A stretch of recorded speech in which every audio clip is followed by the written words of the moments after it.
प्रेम प्रणाम जी सुंदर साथ जी। आज कीर्तन ग्रंथ के 64वें प्रकरण का मंथन करेंगे।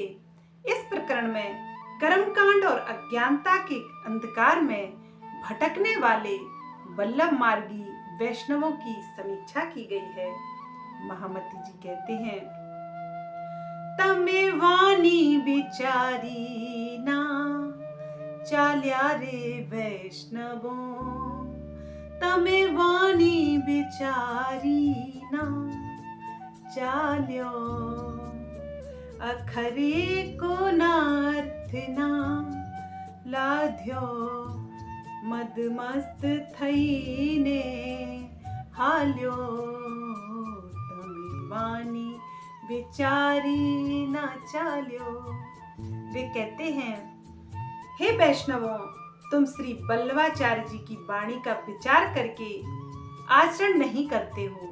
तुम माया के नशे में इतने अधिक मस्त हो गए हो कि तुमने सुबोधनी टीका के एक अक्षर का भी अभी तक अर्थ नहीं समझा।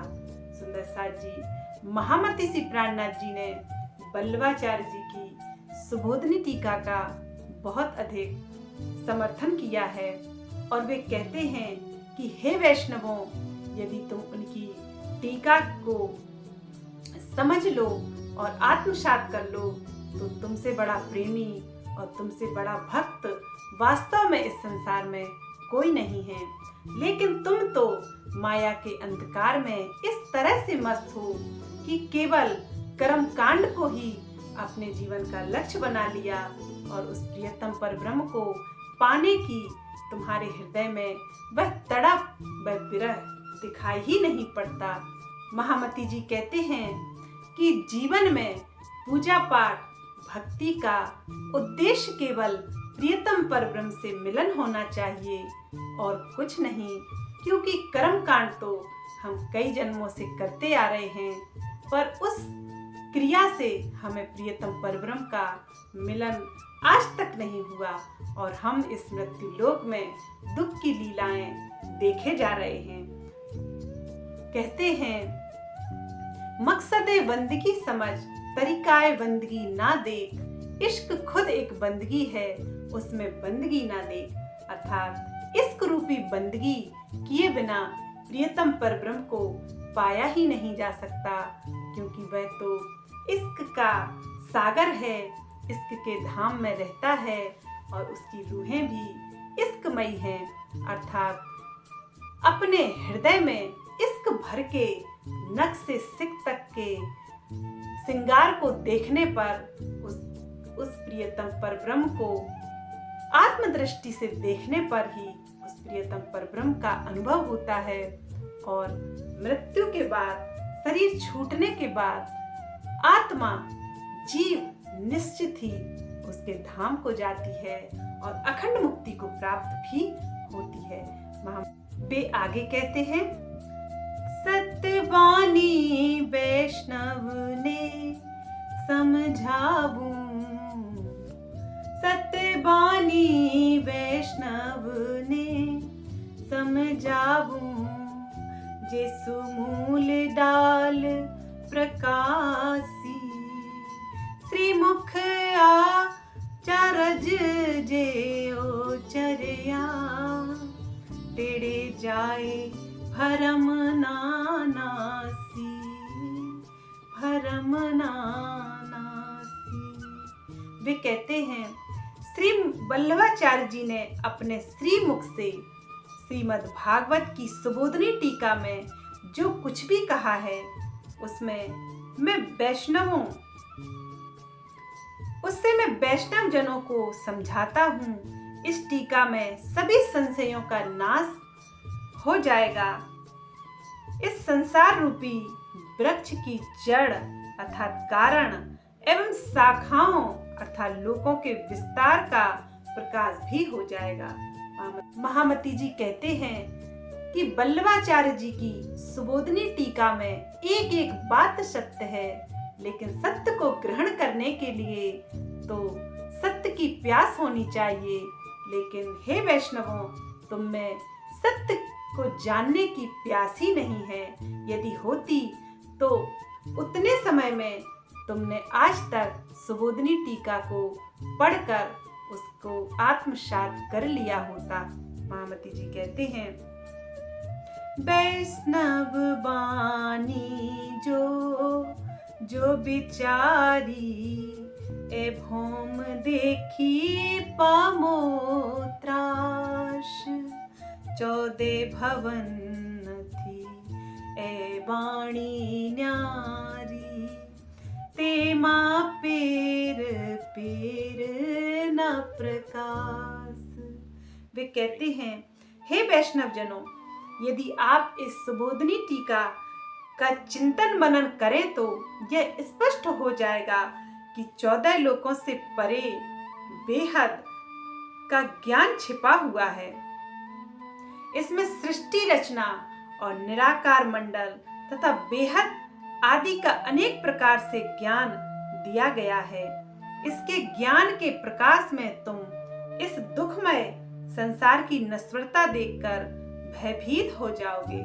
महामती जी समझाते हैं कि हे वैष्णवों, यदि तुमने जरा सा भी वल्लभाचार्य जी की सुबोधनी टीका का अध्ययन, चिंतन और मनन किया होता तो तुम्हें भी 14 लोकों के परे उस बेहद मंडल अर्थात योग माया के ब्रह्मांड की जानकारी हो जाती और तुम इस माया के दुखों से मुक्त हो जाते और तुम्हें सत्य ज्ञान की पहचान भी हो जाती। अतः सुंदर साथ जी वल्लभाचार्य जी को उस समय योग माया के ब्रह्मांड का और अक्षर की चतुष्पाद विभूतियों का ज्ञान हो गया था। उसी आधार पर उन्होंने श्रीमद् भागवत की टीका की, जो कि शब्दों से परे है, जो बातनी रहस्य को उजागर करती है। लेकिन इस टीका को वैष्णव ना तो समझते हैं और ना ही मनन करते हैं, ना ही उनका अध्ययन करते हैं।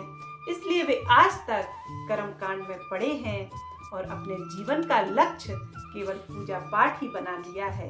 महामती जी आगे कहती हैं, प्रथम मोहे तत्नी उत्पन्न, ते माहे थी तत्व पांचे, ए 5 तत्व थकी 14 लोक प्रकटिया, माँ वैष्णव होए ते नाराजे,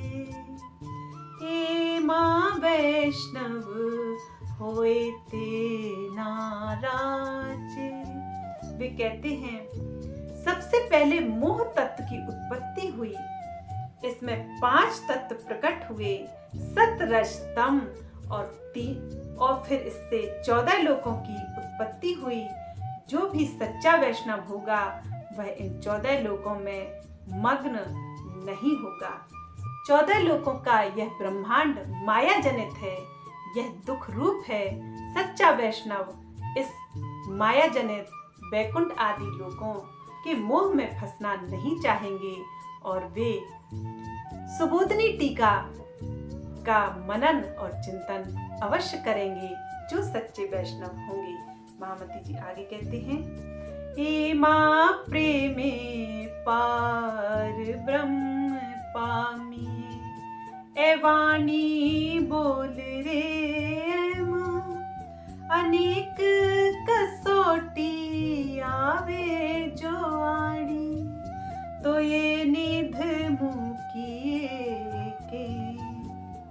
महामती जी कहते हैं, श्री वल्लभाचार्य जी की सुबोधनी टीका में कहा गया है कि इस संसार में अनन्य प्रेम से ही उस सच्चिदानंद पर ब्रह्म को पाया जा सकता है।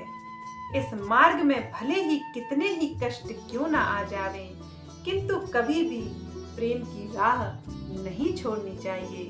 सुंदर साथ जी, यह बात तो महामती जी हम ब्रह्मज्ञाओं से भी कहते हैं कि प्रेम की राह किसी भी स्थिति में नहीं छोड़ना चाहिए।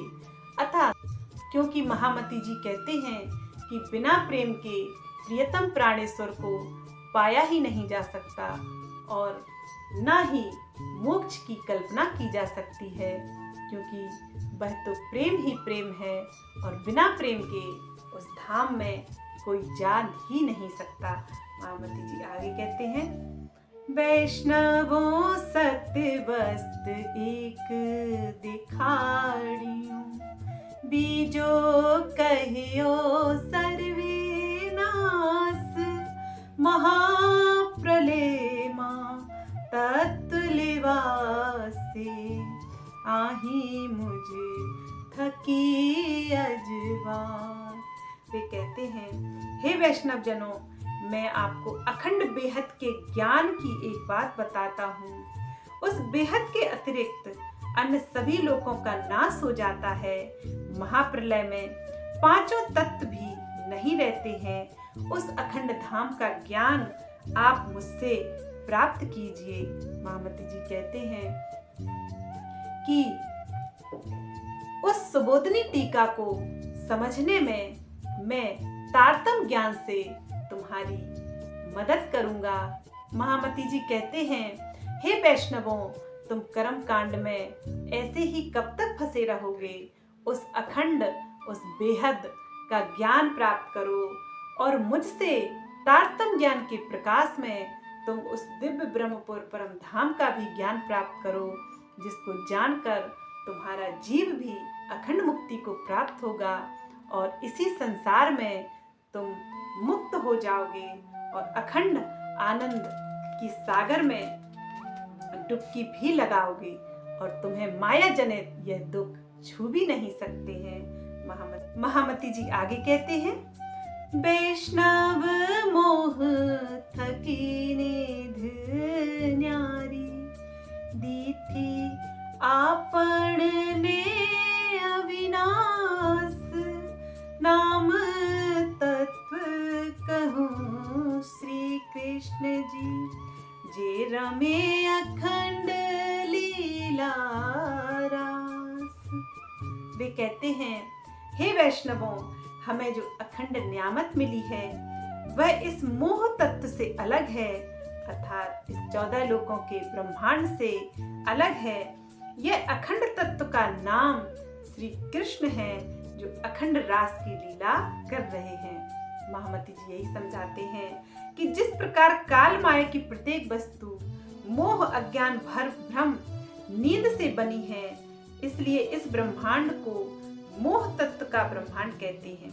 इसी प्रकार रास लीला के ब्रह्मांड में प्रत्येक वस्तु कृष्णमयी है, अर्थात रास के ब्रह्मांड को श्री कृष्ण तत्व से संबोधित किया है।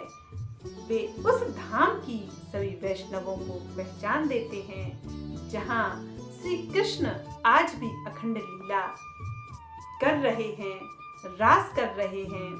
उस धाम, उस योग माया की चतुष्पाद विभूतियों का वर्णन करके वैष्णवों को जागृत कर रहे हैं।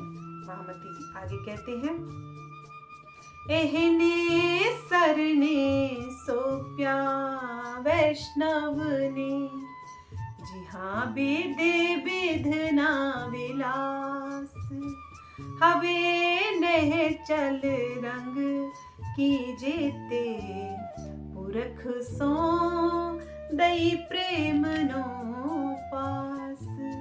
कहते हैं, इन्हें श्री कृष्ण जी की शरण में जाने के लिए वैष्णवों को श्री बल्लवाचार्य जी की का उपदेश सुनना चाहिए। इस रास के ब्रह्मांड में अनेक प्रकार के प्रेम के विलास की लीला हो रही है।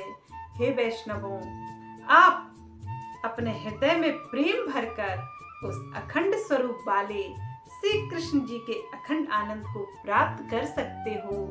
आप उनके ध्यान में डूबकर उनके अखंड आनंद में खो सकते हो। महामती जी कहते हैं, पुरख पड़े दृष्ट ना आवे, अवलापण लीजे अंग, पुरख नथिए बिना कोई बीजो, हे रमे नह चल लीला रंग। वे समझाते हैं, अपने अंदर पुरुष का भाव बनाए रखने से तो अहम की उत्पत्ति होगी। तुम्हें उस प्रियतम प्राणेश्वर को पाना है, अर्थात योग माया के उन कृष्ण रास बिहारी कृष्ण की लीलाओं का अनुभव करना है, तो तुम्हें स्त्री भाव अर्थात गोपी भाव में डूबकर उसका ध्यान करना होगा, तभी तुम उसके अखंड आनंद में खो सकते हो।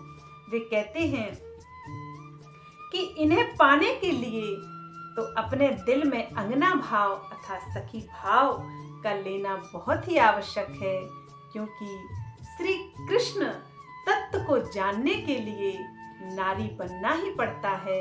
जब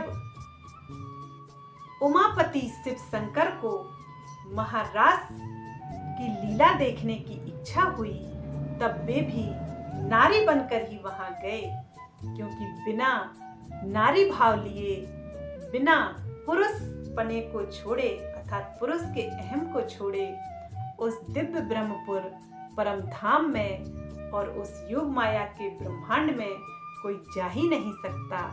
वे नारी बनकर वहां गए और उन्होंने महाराज की लीला का अनुभव भी किया। इसलिए महामती जी कहते हैं, पुरुष पने से अर्थात पुरुष का भाव लेकर उस प्रियतम पर ब्रह्म को कोई जान ही नहीं सकता, ना ही उसके धाम में जा सकता है। महामती जी समझाते हैं, अखंड रास की कीड़ा करने वाले वे श्री कृष्ण एकमात्र पुरुष हैं। उस धाम में कोई दूसरा पुरुष है ही नहीं, तो फिर भला पुरुष भाव से, पुरुष पने से उस धाम में कैसे जाया जा सकता है। उस धाम की लज्जत लेने के लिए तो अंगना भाव लेना ही आवश्यक है, तभी आत्मा उस योग माया के ब्रह्मांड में प्रवेश कर सकती है। महामती जी यही समझाते हैं कि गोपियों ने रास में श्री कृष्ण को अपना अनन्य प्रियतम माना, इसलिए अंगना भाव और सखी भाव एक ही है। और वे कहते हैं, वैष्णव लोग स्वयं तो श्री कृष्ण का दास समझते हैं, प्रेम एकत्व में ही फलित होता है। अतः महामती जी आगे कहते हैं, ए पृछो तो पार ब्रह्म चित आवे, समझे सुपन परुथाए, अखंड तना सुख धनी, मेरे लीजे लाहो माया माले वाए। वे कहते हैं, इस सत्य की पहचान कर लेने पर ही हृदय में प्रियतम परब्रह्म का ध्यान आता है और स्वप्नमय ब्रह्मांड से संबंध टूट जाता है। हे वैष्णवों, इस प्रकार इस माया के ब्रह्मांड में आप अखंड रास का आनंद ले सकते हैं। अपने पुरुष पने को छोड़कर, अपने पुरुष के अहम को छोड़कर, नारी अर्थात अंगना भाव लेकर ही उस प्रियतम परब्रह्म और श्री कृष्ण की योग माया के अखंड रास का अनुभव, उनकी लज्जत को तुम इसी संसार में ले सकते हो। वे कहते हैं, वहां पर किसी का अहम नहीं चलता है, भले ही वह पुरुष पने का अहम ही क्यों ना हो। वे कहते हैं, एकमात्र वही पुरुष है और बाकी सब स्त्रियां हैं, भले ही आपका तन पुरुष का क्यों ना हो, क्योंकि आपके तन में जो आत्मा है, स्त्रीलिंग शब्द है, वह उसकी अंगना है, वह उसकी है। इसलिए गोपी भाव लेकर उस प्रियतम प्राणेश्वर का मिलन संभव है और किसी तरीके से वह किसी को कभी प्राप्त नहीं हो सकता।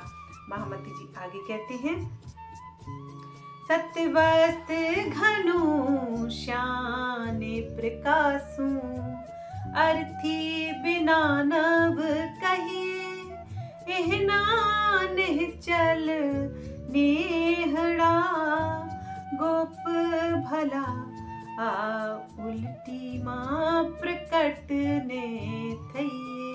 वे कहते हैं, इस अखंड लीला के ज्ञान को मैं अधिक क्यों प्रकाशित करूं बिना पात्रता के किसी के लिए, यह कहना नहीं चाहिए। अखंड धाम की लीला के प्रेम को गोपनीय रखना ही अच्छा होता है। इसे झूठी माया में प्रत्यक्ष रूप से नहीं कहना चाहिए, क्योंकि उस निर्विकार अद्वैत प्रेम को इस संसार के लोग यथार्थ रूप से कभी समझ ही नहीं पाएंगे। महामती जी यही कहते हैं कि उन्होंने अपनी इश्कमयी और प्रेममयी लीला को अपने मोमिनों की खातिर इस संसार में कहा है, लेकिन इसे कहना नहीं चाहिए, क्योंकि यह धाम की बातें, यह उस प्रियतम के अद्वैत धाम की बातें भला संसार में कौन समझेगा। इसलिए वे कहते हैं वैसे तो इन बातों को छिपाना चाहिए, लेकिन मोमिनों की खातिर मुझे इन बातों को इस संसार में बताना ही पड़ा। सुंदरलाल जी 64वां प्रकरण थोड़ा बड़ा है, इसका मंथन हम कल करेंगे। बोलिए प्राणनाथ प्यारे की जय। प्रेम प्रणाम जी सुंदरलाल जी।